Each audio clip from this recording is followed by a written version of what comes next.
ஓம் முருகா போற்றி போற்றி. என் அன்பு குழந்தையே, உனக்கு எப்போதும் எதிர்காலம் பற்றிய கவலைதான் ஓடிக்கொண்டிருக்கிறது. நீ நிகழ்காலத்தில் ஒரு நாளும் வாழவில்லை. கொஞ்சம் ஓய்வெடுக்கு, உடலுக்கும் மனதுக்கும் ஓய்வு கொடு. எதுவும் சரியாக நடக்காவிட்டால் என்னாகிவிடுமோ என்று கற்பனை செய்யாதே. அது வீணான பயம், அது வீணான கற்பனை. நான் உன்னோடு இருப்பதை ஏன் அவ்வப்போது மறந்து விடுகிறாய்? நல்ல எண்ணங்கள் மட்டும்தான் உன்னில் சூழ்ந்து கொள்ளணும். நான் எந்த நேரத்தில் ஒன்று சொல்லட்டுமா? வைகாசி விசாகத்திற்குள் நீ மனதில் நினைத்த காரியம் நடக்கும். அதற்கு முன் நான் ஒன்று சொல்வதை கேள். வேல்மாறல் படிப்பதை ஏன் நிறுத்திவிட்டாய்? அதை மீண்டும் படி. நான் சொல்வதை கேள். அது உன்னை உள்ளேயும் வெளியேயும் எந்த பகையும் துன்பமும் வராமல் காத்து கொள்ளும். உன் மகிழ்ச்சிகளை செலவிட வேண்டுமென்றால் நான் சொல்வதை கேள். அதனால்தான் உன் மீது சற்று கோபமாக உள்ளேன். எத்தனை முறை எத்தனை வழிகளில் வந்து நான் உனக்கு ஆறுதல் கூறினாலும் போதும் முருகா என்று தானே சொன்னாய். இந்த வாழ்க்கை ஏன் உனக்கு இப்படி மாறியது? அதை நீதான் மாற்றி அமைத்து விட்டாய். மனம் திறந்து பேசினால் இன்று ஒரு பிரச்சனை உன் முடிவுக்கு வந்துவிடும். அதை மனதிற்குள் வைத்துக்கொண்டு எப்படியெல்லாம் பயந்திருந்தாய் என்று எனக்கு தெரியும். என்னவெல்லாம் கற்பனை செய்தாய் என்றும் எனக்கு தெரியும். போனது போகட்டும், அதை பற்றி கவலைப்படாதே. அதைவிட உயர்ந்த ஒன்று உனக்கு காத்து கொண்டிருக்கிறது. நீ அதை பெறுவதற்கு தயாராக இரு. என் செல்ல பிள்ளையே, நீ சந்தோஷமாக இரு. யாரை நீ நேசிக்கிறாயோ, யாருக்கு நீ உதவுகிறாயோ, அவர்களை உன்னிடம் இருந்து பிரிப்பதுதான் கர்மா. உண்மை தங்கமே, யாரை நீ நேசிக்கிறாயோ, யாருக்கு நீ உதவுகிறாயோ, அவர்களை உன்னிடம் இருந்து பிரிப்பதுதான் கர்மா உனக்கு கொடுக்கும் முதல் தண்டனை. யாரை நீ நேசித்தாயோ அவர்கள்தான் உன் முதல் எதிரியாக ஆவார்கள். யாரை நீ நம்பினாயோ அவர்கள்தான் உன் முதல் துரோகி ஆவார்கள். கொஞ்சம் புரிஞ்சுக்கோ. விதி என்று நீ எதையும் விட்டு விடாதே. முருகனிடம் தொடர்ந்து வேண்டு. விதிவிலக்கு என்று ஒன்று உள்ளது. முருகனின் திருவடிபட்டால் நிச்சயம் உன் தலையெழுத்து மாறச் செய்வேன்.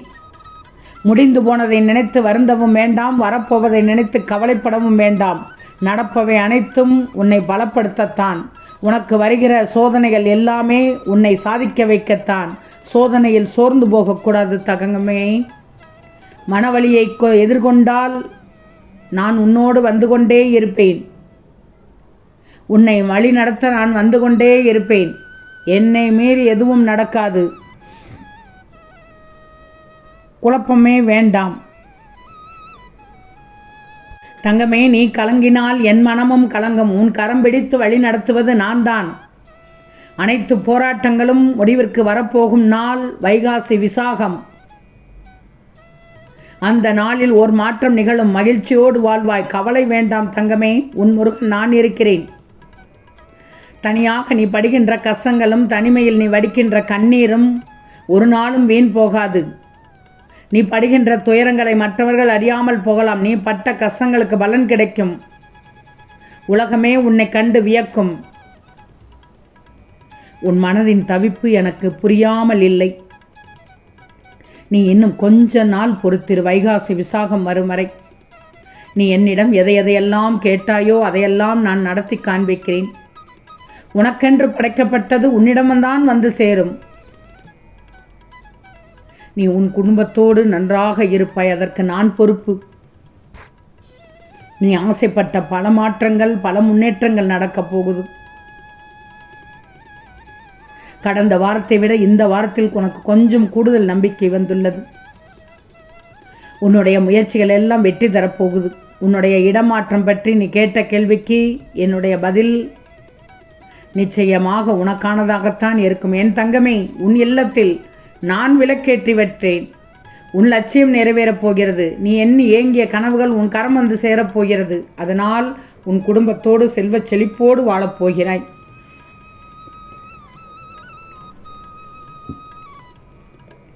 உன் வாழ்க்கையில் நிகழ்வது எதுவானாலும் ஏற்றுக்கொள். ஏன்னா நீ கருவாகும் போதே தீர்மானிக்கப்பட்டது. அது உனக்கான நேரம் வரை சற்று பொறுமையாக இரு. சந்தோஷமான நாட்கள் உன்னை நெருங்கிவிட்டது. உன் எதிர்காலம் வசந்த காலமாவது உறுதி. இனி உன் வாழ்க்கை பயணம் ஆனந்தமாக அமையும். நீ இவ்வளவு நாள் எதற்காக காத்து கொண்டிருந்தாயோ அது வைகாசி விசாகத்திற்குள் நிறைவேறப் போகிறது. நான் உனக்கு துணையாக இருப்பேன் என்பதை புரிந்து கொள்ளப் போகிறாய். மிக பெரிய மங்கள செய்தி உன்னை தேடி வரும். உன் மனம் விரும்பாத விஷயம் எல்லாம் நடக்கிறது என்று கவலைப்பட்டாயே, கவலைப்படாதே. இதனால் தான் கோபப்படுகிறாய். கோபம் உன்னை பயமுறுத்துகிறது. அத்தனையும் மாறும். நல்லது நடக்கும். புதியதொரு வாழ்க்கை வாழ்ந்து நிச்சயமாக நல்லது நடக்கும். உன் வேதனையை, உன் தனிமையை நான் அறிந்து கொண்டேன். ஆனால் நீ ஒருபோதும் தனித்து இல்லை. உன் தனிமையில் நான் உன்னோடு இருக்கிறேன். ஒரு நல்ல செய்தியோடு ஒரு தொலைபேசி அழைப்பு வரும். உன் நல்ல மனதால் நீ அனைத்தையும் பொறுத்து கொண்டு செல்கிறாய் என்று எனக்கு தெரியும். ஆனால் அதை உணர வேண்டியவர் உணராதது போல் இருக்கின்றார்கள். உன் நல்ல மனதிற்கு நீ எதிர்பார்த்த நன்மைகள் கிடைக்கும். எங்கும் எதிலும் நிதானத்தை மட்டும் கடைப்பிடிச்சுக்கோ. எந்த விஷயத்திலும் பதட்டம் அடையாதே. நீ எதை தொடங்க வேண்டும் என்று எனக்கு தெரியும். அந்ததை நீ தொடங்கிவிடு. சுப செய்திகள் உன்னை நிச்சயமாக தேடி வரும். நீ மிகப்பெரிய பொக்கிஷமாக நினைக்கக்கூடிய ஒரு விஷயம் உன்னை தேடி வந்து கொண்டிருக்கிறது. நீ சற்றும் எதிர்பார்க்காத பெரும் மகிழ்ச்சியை கொடுத்து உன்னை இன்பத்தில் மிதக்க வைகாசி விசாகத்தில் நான் காத்து கொண்டிருக்கிறேன். எனக்கு நீ முழு நிறைவோடு நன்றி செலுத்தக்கூடிய நேரம் வந்துவிட்டது. என் ஆலயத்திற்கு நீ என்னை தேடி வரப்போகின்றாய். நல்ல காலம் உன் வாழ்வில் பிறந்துவிட்டது என்பதை நம்பப் போகிறாய்.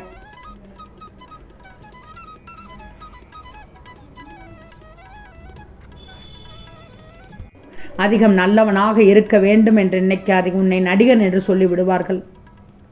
அதிகம் அன்போடு நடந்து கொண்டால் அடிமையாக்கி விடுவார்கள். அதிகம் பொறுமையோடு நடந்தால் பைத்தியமாகும் வரை உன்னை விடமாட்டார்கள். வெளிப்படையாக மட்டும் இருந்து விடாதே. பலர் உன்னை வெறுக்க நேரிடும். எல்லோரையும் நம்பிவிடாதே. ஏமாற்ற பலர் இருக்கிறார்கள். ஒரு கூட்டமே காத்து கொண்டிருக்கிறது. கருங்குரங்கு கூட்டம், குள்ள நரி கூட்டம். கோபப்படாமல் இருக்கிறாய். எந்த இடத்தில் கோபப்பட வேண்டுமோ அந்த இடத்தில் கோபப்பட்டு விடு. இல்லை என்றால் கோமாளியாக்கி விடுவார்கள். நான் சொல்வதையெல்லாம் கேட்டுக்கோ. நான் சொல்வதையெல்லாம் கேட்டால் உனக்கானதை நிச்சயம் நான் வைகாசி விசாகத்திற்குள் நடத்தி கொடுப்பேன். உன் கோபமாகட்டும், வருத்தமாகட்டும், கவலையாகட்டும், மனக்கசப்பாகட்டும், இதற்கெல்லாம் ஒரு வடிவம் கொடுத்து விடாதே. அதனை வளர்த்து கொண்டும் போகாதே. உண்மையான குணம் என்ன என்பதையே அது உருக்குலைய செய்துவிடும். சிறிது காலம் அமைதியாக இரு. காலம் தகுந்த தீர்ப்பை தரும். நல்ல மாற்றத்தை தரும். வைகாசி விசாகத்திற்காக காத்திரு. என் பிள்ளைக்கு நீ மனசில் நினைச்ச காரியத்தை நிச்சயமாக நான் நடத்தி கொடுப்பேன். ஓம் முருகா போற்றி போற்றி.